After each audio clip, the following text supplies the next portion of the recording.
Of course, you know about ChatGPT at this point, and you've probably already tried it.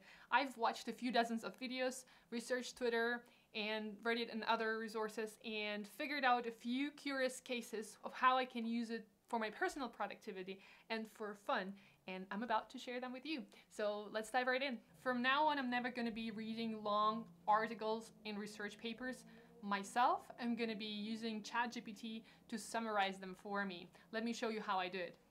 So suppose I have this article right here, which is a pretty long article, which I'm interested in reading, but I still don't have enough time to go through. So I'm going into the reading mode in my Firefox browser. I'm copying the entire text and pasting it into ChatGPT, asking it to summarize it. Hey, please summarize the article for me. Of course, please is not necessary. It's just the habit, I guess. But yeah, there you go. It is working on summarizing it for me. And if I still find it too long for me to read, I can ask it to minimize it even further. And for example, this kind of request, you can use it for research papers, any sort of long reads, news articles, stuff like that. I also use it for very long emails. In this experiment, I've tried to ask it to summarize the same article 3 times. And the length of the summary is different for each of the attempts. So I guess it depends on, like, you know, it doesn't do it the same way every time. And you can also alter the request to limit it to like specific character length, or like say, hey, just limit it to 200 words and stuff like that. Yeah. The other cool thing you can do with ChatGPT is to assign it to be your own proofreader and editor. Call it whatever you want, but basically you can feed your text that you do and ask it to manipulate the text to alter the style, the manner in which you're talking, or, you know, make it longer, shorter, and add details and stuff. So that's kind of cool. I also use it for spell check and alternating between British and American accent if I need to show that in writing, so that's cool as well. For example, I have this email here where I'm asking for a refund from Affinity team because I purchased version number 1, and then like a month later version number 2 came out, and I wanted, you know, to have the latest version. So I'm just gonna copy that email and ask ChatGPT to check the spelling and update the style to be a little bit more polite. Let's see how it works. Please edit the style to be more polite and check spelling and grammar. There you go.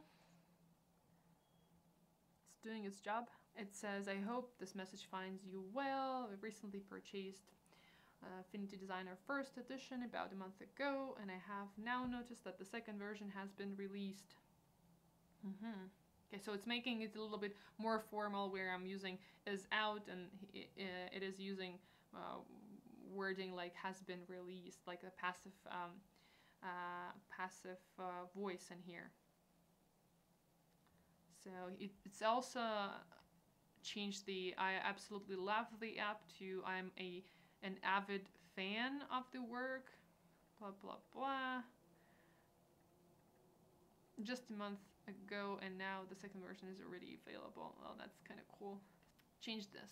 Things like I know to I'm aware that. Yeah. Great. I don't see any like spelling mistakes and stuff, but I believe that, you know, it can do the job. Believe me, yeah. So there you go. It can be your own editor. Let's work on the style. How about make it medieval English style? Let's see if it's gonna do the job. Rewrite it medieval English style. Of esteemed renown, humbly I come before thee to express my sincerest desires. Verily I did purchase Affinity Designer First Edition, but a month passed, and now my eyes hath beheld the arrival of the second edition. Oh my goodness, this is so funny. Methinks I am enamored with the creation, O Affinity team, and I doth marvel at thy works. I don't understand the language. I mean, I don't speak medieval English, but That does sound like Shakespeare to me, so yeah, that's kind of cool. I remain in anticipation of thy response and grateful for thy understanding. The humble servant, Dina. So funny! Woo! So yeah, there you go. You can alter the styles and the manner of speaking, change the words if you don't like something. You can also ask to replace things and find more synonyms, or even if you're explaining things in writing, you can also ask to. I keep calling him. I don't know if it has any gender. Better ask it, I guess. But you can ask it to modify things, find analogies if you're explaining things in writing, and that's also a really helpful tool. You can use ChatGPT to even spice up your corporate presentations and ask it to generate poems in Japanese haiku style for one of your slides, and like surprise your colleagues in that. It's gonna do that in no time.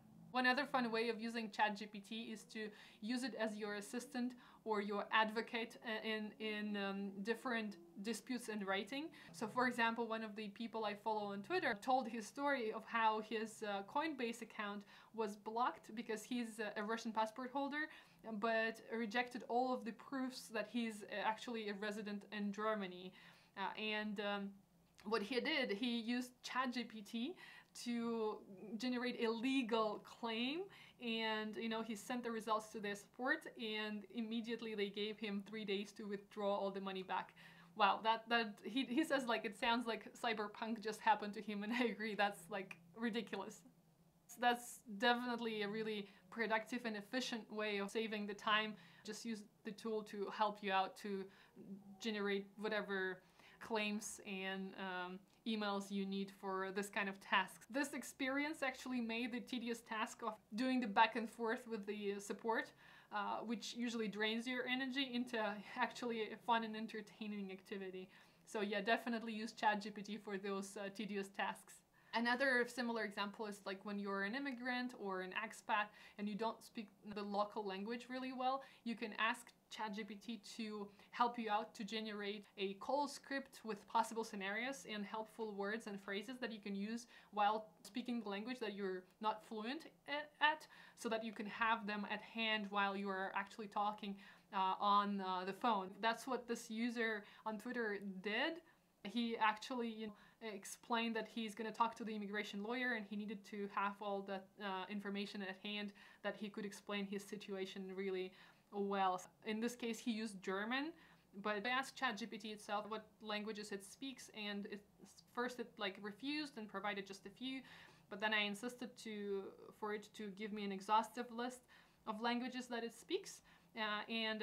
It actually spit out a few dozens of very common and frequent languages. So you can, whatever language you learn, if it's a language supported by ChatGPT, you can definitely use it as your companion when you are traveling, when you are debating with somebody, and especially like the local authorities. When you are an immigrant especially, I can understand how hard it is to communicate with the local authorities. I myself am an immigrant right now in Georgia, and I don't speak the local language, so I can relate to how hard it is to do the paperwork and stuff in here. So if you can get a companion like that, go ahead and use it. The fourth way of using ChatGPT is to use it not only as your assistant, your advocate, but also as a tutor, as a study buddy, as your companion when you're studying things, when you're learning things. When you don't understand, you can ask any stupid question that usually you are afraid to ask the teacher, or you're ashamed, or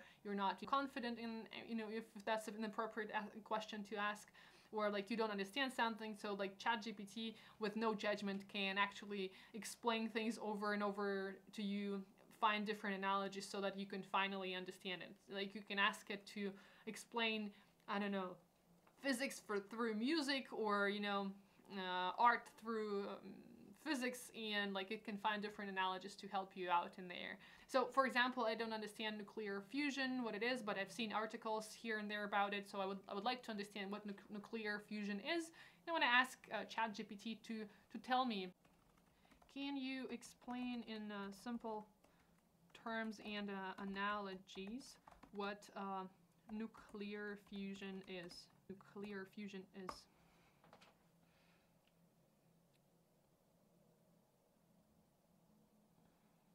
Sure. Imagine you have two hydrogen atoms. The hydrogen atoms have positively charged nuclei, but they are normally separated by the large distance and surrounded by negative charged electrons. Now imagine bringing these two hydrogen atoms close together. When they get close enough, the nuclei will overcome their response. Okay, I'm lost. This is not clear for me. Like, this is not simple. Really? Okay, can you make it even more simple? Pretend you are a parent explaining to missed the U. Sure. Okay, so it's using an analogy of, like, you know, a party and having big balloons and sticking them together and like releasing energy. That's my level. I think that that's clear enough. So like, it doesn't use any scientific terms that are hard to grasp and understand even for an adult, and it is trying to understand it in a simple, very basic terms. There you go. So we put a tiny atom in a specific place where it is very hot and squished tight so that they can stick together and make a big atom, which gives off a lot of energy. That finally made sense. That's my level.